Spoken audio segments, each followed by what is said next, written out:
Indian national കോൺഗ്രസിന്റെ AICCയുടെ സംഘടനാ ചുമതലയുള്ള ജനറൽ സെക്രട്ടറിയാണ്. ഇവിടെ ഞങ്ങൾ എടുക്കുന്ന എല്ലാ തീരുമാനവും ഡൽഹിയിൽ നിന്ന് കോൺഗ്രസ് പ്രസിഡന്റിന്റെയും ശ്രീ രാഹുൽ ഗാന്ധി അടക്കമുള്ള നേതാക്കന്മാരുടെയും അംഗീകാരം വാങ്ങിച്ചു തരേണ്ട ആളുകൂടിയാണ് അദ്ദേഹം വഴിയാണ് ഈ പേപ്പറെല്ലാം, ഈ അപ്രൂവലിന് വേണ്ടിയുള്ള പേപ്പറെല്ലാം പോകുന്നത്. അദ്ദേഹമായിട്ട് സംസാരിക്കും. ഇത് നിങ്ങൾ ഉദ്ദേശിച്ചതുപോലെ ഒന്നും കോൺഗ്രസിൽ നടന്നില്ല. നിങ്ങളെന്ന് വെച്ചാൽ നിങ്ങളുടെ കുറച്ച് ആളുകൾ എല്ലാവരും ആണെന്ന് ഞാൻ പറയുന്നില്ല, കുറേ നാളുകളായിട്ട് ഏതാണ്ട് ശത്രുക്കളെ പോലെയുള്ള ആളുകളായിട്ടാണ് ഞങ്ങളേക്ക് പെരുമാറിയത്. ശ്രീ KC വേണുഗോപാൽ പറഞ്ഞതുപോലെ അദ്ദേഹം വളരെ ഉയർന്ന സ്ഥാനത്ത്, ഇന്ത്യയിലെ ഏറ്റവും പ്രധാനപ്പെട്ട കോൺഗ്രസിന്റെ സംഘടനാപരമായ സ്ഥാനത്തിരിക്കുന്ന ആളാണ്.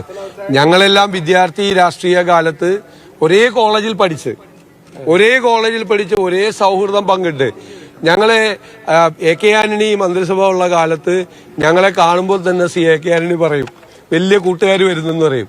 ഞങ്ങൾ ഒരുമിച്ച് ലോകം മുഴുവൻ യാത്ര ചെയ്തിട്ടുള്ള ആളുകളല്ല. ഒരുമിച്ച് യാത്ര ചെയ്യുന്നുള്ളതിന് ഒരു ഇത് വേണ്ടേ, ഒരു ബന്ധം വേണ്ടേ ഒരുമിച്ച് യാത്ര ചെയ്യാൻ? ഇല്ലെങ്കിൽ ഒരു പ്രാവശ്യം യാത്ര ചെയ്ത് രണ്ടാമത് ആരെങ്കിലും പോവോ? അത്രയും ആത്മബന്ധം ഞങ്ങൾ എല്ലാവരും തമ്മിൽ ഉണ്ട്. പിന്നെ രാഷ്ട്രീയത്തിലാണ് പല അവസരങ്ങളും പല രീതിയിലും പല തരത്തിലും വരും.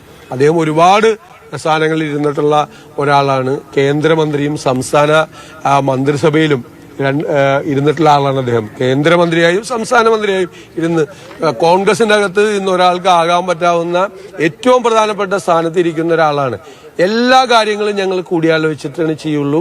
കേരളത്തിലെ സംഘടനാപരമായ കാര്യങ്ങളും ഭരണപരമായ കാര്യങ്ങളുമായി ബന്ധപ്പെട്ട ഈ മന്ത്രിസഭാ രൂപീകരണം, അതൊക്കെ സംഘടനാപരമായ കാര്യങ്ങളാണ്. അതെല്ലാം ഞങ്ങൾ കൂടിയാലോചിച്ച് ഞങ്ങൾ ചെയ്യല്ലേ. നിങ്ങൾ ഉദ്ദേശിക്കുന്നത് പോലെ ഒരു വിഷയവും തർക്കത്തിലില്ല. ഞങ്ങൾ 10 മിനിറ്റ് 15 മിനിറ്റായി ഇരുന്നാൽ തീരാത്ത ഒരു വിഷയം ഇതിൻ്റെ അകത്തില്ല. അദ്ദേഹം പറയുന്നത് തന്നെ ആയിരിക്കും ഞാൻ പറയുന്നത് തന്നെ ആയിരിക്കും അതായിരിക്കും കറക്റ്റ് എന്ന് പറയും. എനിക്കെന്തെങ്കിലും തെറ്റിയാൽ അവിടെ ഇങ്ങനെ ഒരു പ്രശ്നമുണ്ടെന്ന് പറയും. അങ്ങനെ ഞങ്ങൾ അങ്ങോട്ടും ഇങ്ങോട്ടും കറക്റ്റ് ചെയ്ത് ആർക്കെങ്കിലും വേണ്ടി വാശി പിടിക്കുകയോ ആരെയും വെക്കരുതെന്ന് വാശി പിടിക്കുകയോ ചെയ്യുന്ന ആളുകളല്ല. നിങ്ങൾ ദയവ് ചെയ്ത് ഞങ്ങളെ ഒന്നും അത്ര ഇതായിട്ട് കാണല്ലേ, അത്ര മോശമായിട്ട് കാണല്ലേ. അതാണ് എൻ്റെ അഭ്യർത്ഥന. ഞാൻ വെറുതെ പറഞ്ഞതല്ല. വളരെ വേഗത്തിൽ തീരുമാനങ്ങൾ എടുക്കാൻ പറ്റുന്ന ഒരു പാർട്ടി നേതൃത്വം ദേശീയ തലത്തിലും സംസ്ഥാന തലത്തിലും കോൺഗ്രസിനുണ്ട്, UDFനുണ്ട്. നല്ല കൂടിയാലോചനകൾ. നിങ്ങളൊന്നും വിചാരിച്ചില്ലല്ലോ ഈ തിങ്കളാഴ്ച ഈ മുഖ്യമന്ത്രിയും 20 മന്ത്രിമാരും ഒരുമിച്ച് സത്യപ്രതിജ്ഞ ചെയ്യുമെന്ന്. എത്ര വേഗത്തിലാണ് UDFലെ ചർച്ചകൾ നടക്കുന്നത്, എത്ര വേഗത്തിലാണ് കോൺഗ്രസിന്റെ ചർച്ചകൾ നടക്കുന്നത്. നാളെ ഉച്ച കഴിയുമ്പോഴേക്കും ഗവർണർക്ക് കൊണ്ടുപോയി ലിസ്റ്റ് സമർപ്പിക്കും.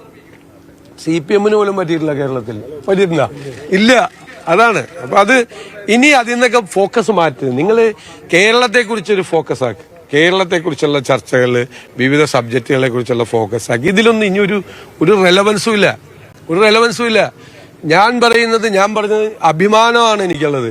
ഒരു ഡെമോക്രാറ്റിക് പ്രോസസ് നടന്ന പാർട്ടിയാണ് കോൺഗ്രസ്. എത്രയോ സംസ്ഥാനങ്ങളിലെ മുഖ്യമന്ത്രിമാരെ തീരുമാനിക്കാൻ, മന്ത്രിമാരെ തീരുമാനിക്കാൻ നിർണായകമായ പങ്ക് വഹിച്ചിട്ടുള്ള ആളാണ് KC വേണുഗോപാൽ. അദ്ദേഹം ഇതിൻ്റെ അകത്തൊക്കെ വളരെ അനാവശ്യമായ ഒരു ഇടപെടലും നടത്താതെ നിഷ്പക്ഷമായ നിലപാട് സ്വീകരിച്ച് നിന്ന ഒരാളാണ്. അത് എല്ലാവർക്കും അറിയാവുന്ന ആളല്ലേ, എല്ലാവർക്കും അറിയാവുന്ന കാര്യമല്ലേ. ഞാൻ പറഞ്ഞല്ലോ, നാളെ ഉച്ച കഴിഞ്ഞ് വൈകുന്നേരത്തിന് മുമ്പ് കൊടുക്കണ്ടേ ലിസ്റ്റ്, ഗവർണർക്ക് കൊടുക്കണ്ടേ. അതിനു മുമ്പ് വേറെ ആരോടും പറയില്ല, നിങ്ങളോട് മാത്രം പറയാം. അതൊക്കെ ഞങ്ങൾ പ്രഖ്യാപിക്കുമ്പോ മതി, അത് ടെൻഷൻ വേണ്ട, നിങ്ങളൊരു ടെൻഷൻ എടുക്കണ്ട.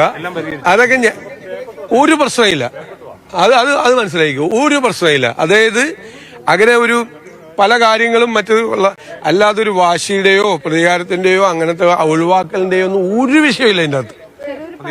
നിങ്ങൾ ഒരില്ല. അല്ല, അതൊക്കെ കുടുംബത്തിലുണ്ടാകണ പോലെ വീട്ടിലുണ്ടാകാറില്ല ഇടയ്ക്ക്, നമ്മുടെ വീട്ടില് രാത്രിയല്ലേ, അത് തന്നെ, അത്രയും അതുപോലെ ഇല്ല. Okay, thank you.